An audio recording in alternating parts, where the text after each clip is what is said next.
over the last 7 to 8 years, I've had to pivot and transition a lot inside of this business. And I've had to go from low ticket to book calls to webinars to in-person events. And I will tell you this right now, like scaling past 2 million a month is hands down the hardest thing I've ever had to do in my entire life, because you have to find multiple facets that work so damn well together. And it's this thing of like, it's a law of diminishing returns. It's just harder to scale when more things are being tackled on and there's not the right people behind it. We have ran 3 events a week for the last probably 4 to 5 months now, while it's done really well, and I think it's badass. There are times where we try new things, right? And we try new cities, and certain things just don't work. And it kind of sucks because you feel like you're losing momentum, but all you're doing is just trying to do new shit that doesn't work in the first place. And we did Boston and Philly over the weekend, and they did not do well, right? We didn't lose money. They just didn't do well enough to be a major city for us. And I look at what other people do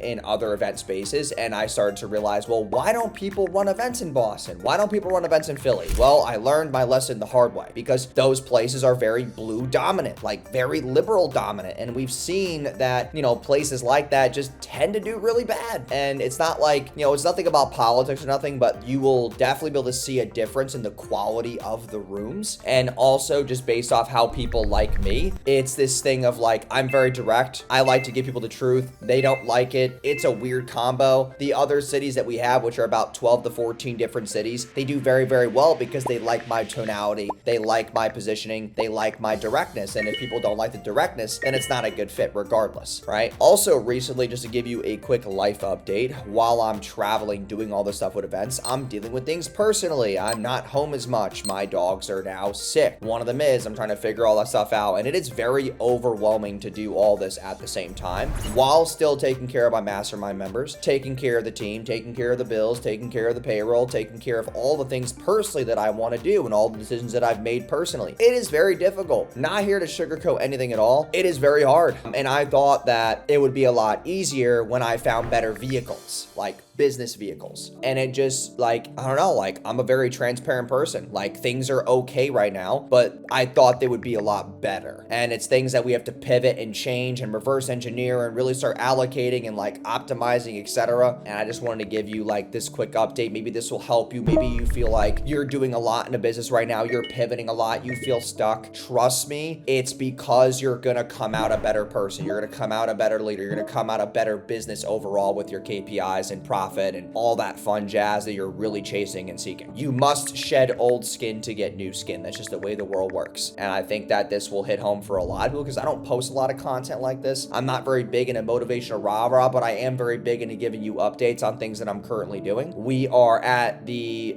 Ritz right now in Orlando. We have 3 events coming up this week. Very excited about those. Rooms are looking good. Ticket sales are looking good. 3 cities that have done very well for us historically over the last 2 years. So not worried about that whatsoever. Now, we are going to be we're going back to Denver at the end of the month. We got LA, we got Vegas. We also are going to have London, Toronto, and then we're going to try Montreal in the beginning of September. We're going to really start trying to divvy up what those new cities are going to look like. Then we go back to Texas and do the whole run back to Scottsdale and then Newport and etc. and maybe Salt Lake. So that's just what our life looks like right now. We're trying to build this bridge in this online space of like trust, because I can see that trust has declined massively. While we still run book calls, people are not buying 5-figure products like they used to. They're just not. And it's a lot harder to sell it because people have more questions, people do more research, and that trust maybe go all in on events. And that's why you've been seeing a lot of YouTube content recently of all the events that we're running. So we're doing 3 events a week, 12 cities a month. On top of that, still running the 8-figure business, still pouring into the mastermind members. Our retention is insane on this new mastermind offer. The people are amazing. The people are great. The people are respectful, and the people are established. And that's what I wanted this whole time, because I'm transitioning the model from doing just DFY stuff and doing less DFY and doing more of the boardroom. So looking forward to maybe seeing you at an event. Wanted to give you guys a quick life check-in, and I will see you hopefully at an event. Peace, guys. Subscribe if you're new, and I'll talk to you guys soon.